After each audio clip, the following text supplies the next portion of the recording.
for me, and I think for a large number of people, there is the issue of addiction, because food addiction is a real thing.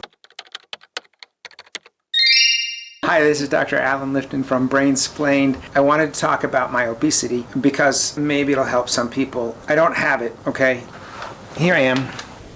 That's overweight, but a little. I'm 5'9", and that's at 192. My peak was at 222, so I've lost 30 pounds. And I did it very quickly in only 10 years.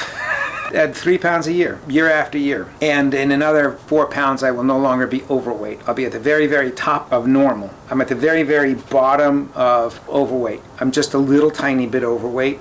Another 4 pounds would do it, according to BMI measurements, for whatever those are worth. I did make attempts prior to that time to lose weight, and I found it very challenging. And the reason it was very challenging is there's an insane amount of work required to get a insane amount of result. So you have to do that much work for this much result, and you have to do that much work for this duration to get that much, unless you do something extreme. And the extreme things are, generally speaking, most of the time, without some kind of an appropriate motivation, are usually unsustainable. And for me, and I think for a large number of people, there is the issue of addiction, because food addiction is a real thing. And if you didn't ever read Dopamine Nation, read that. It's a great book, and it's very well written, and it's exactly for patients. Anna Lemke, who's the author of that book, talks about food considerably. Long before that was a thing, used to tell my wife that I was addicted to food, especially because I was addicted to Five Guys, or because I was addicted to Coke. I used to drink Coke more than a case a week. And I have a migraine patient who drinks a 12-pack a day. But in any case, a case didn't last me a week, so I had to get either 1 or 2 cases depending on where I was in the cycle. So like 5-6 packs a week. And I was addicted to chocolate because I used to keep it in my desk drawer, and I would eat chocolate after every patient. Definitely after every upsetting patient. And I was addicted to ice cream. I couldn't go to bed without ice cream. So a lot of stuff. And what happened is I tried to go to the gym and get on the treadmill, and I couldn't do very well. I was unable to do speed 4 for 20 minutes. That's a 15-minute mile, so barely able to finish 1 mile. And I decided weight is a bad outcome measure. I'm not going to measure my weight. My primary outcome measure, my target will be to eat better, or my target will be to exercise more. So I gradually improved my eating by picking on things that were problematic. It took me months to get off ice cream. I thought that was the worst thing I was doing, so I started there. A few years after I quit eating disgusting burgers, I walked into a Five Guys because my kids were going in, and I went in with them, and I left. I had to leave because the smell of the air made me feel ill, and I certainly didn't want to eat one, so I didn't try. So I'm no longer addicted to Five Guys. I had a similar experience with Coca-Cola. I tried to drink one time, and I couldn't handle it. I couldn't. It was too sweet, and I wanted water, and I wanted to spit it out. I couldn't because I was in the truck. And I don't take ice cream at night anymore.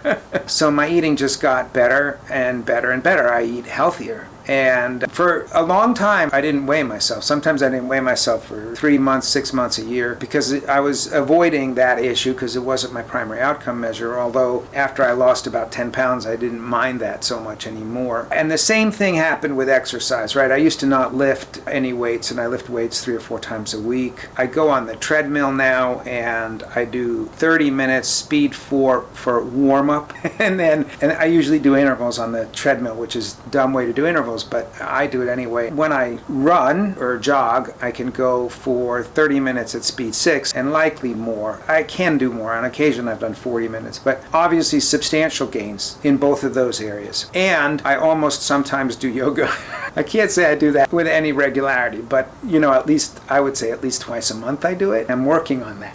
But compared to 10 years ago, I'm way healthier. And I did this with baby steps. I just did a tiny little baby step, and then I just did a tiny little baby step, and then I just kept on very, very slowly leveling up. I'm not in a situation to often recommend that approach. I am sometimes, and when I am, I will. I recommend that whenever that's an option for me. I had a young man who I see for chronic pain because he was in a car accident, and he had a piece of wood in the car that ripped through his chest wall. And he was getting really overweight. He was about 40 pounds overweight, but he had no actual health issues. And I told him, this is how I did it. And he didn't do it how I did it, but he, in 2 years, lost 40 pounds, which is fantastic. And if I have somebody who's, I don't know, everybody I'm seeing is sick, so I don't see healthy people. But if I'm seeing someone who's relatively well, and it's not, obviously this isn't the approach I take if you've had a stroke. It's irresponsible. Or if you have diabetic neuropathy and you're diabetic, or if you already are starting to have cognitive changes, I can't, right? I don't have that luxury. So it's an emergency. When I did it, I was obese, but I was healthy, and I didn't have any health emergency. Very, very often when I'm meeting somebody, it's a kind of a health emergency, and we need something a little bit more urgent, and so that isn't an opportunity for us. But I don't know how valuable my own personal story is, but there have to be other people in a similar boat who aren't that sick. And I want to say this, and this is really, I think, a very big deal. I feel so much better. You just don't feel well. 5'9", 222, whatever, it's not like, oh my God, obesity. It's obesity, you meet the criteria, but it's just barely, it's just a little